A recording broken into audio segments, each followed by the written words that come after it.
আমাৰ হাতত ল এণ্ড অৰ্ডাৰ নাই, ইলেকশ্যনৰ কিবা পাৱাৰ ফাংচন আমাৰ হাতত নাই। আমি কৈছোঁ, চিফ মিনিষ্টাৰ ডাঙৰীয়াক আমি কৈছোঁ যে BTC চুক্তি 2003 10 ফেব্ৰুৱাৰীটো যদি সন্মান দি পেলাই আমি কাম কৰিব লাগিব বা আমি BTCয়ে কাম কৰিম। তো ইয়াৰ ক্ষেত্ৰত ইয়াত SRৰ কোনো প্ৰয়োজন নাই।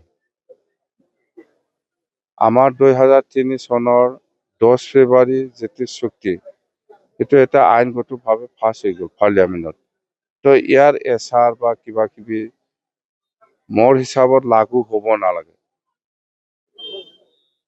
2003 চনৰ 10 ফেব্ৰুৱাৰী যিটো চুক্তি, সেইটো এনেকুৱা আইন যে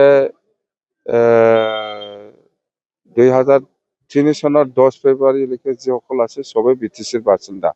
এই হিচাপত এইটো সন্মান জনাই ইয়াত SRৰ প্ৰয়োজন বুলি আমি ভাবা নাই। সেইকাৰণে আমি চেণ্টাৰক ৰিকুৱেষ্ট কৰিছোঁ, পাছ হৈছে।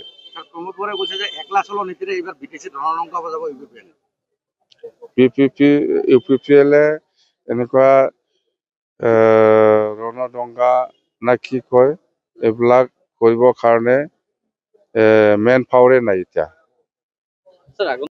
বিধানসভা হ'ব, 26ৰ নিৰ্বাচনটো বেছি দিন নাই।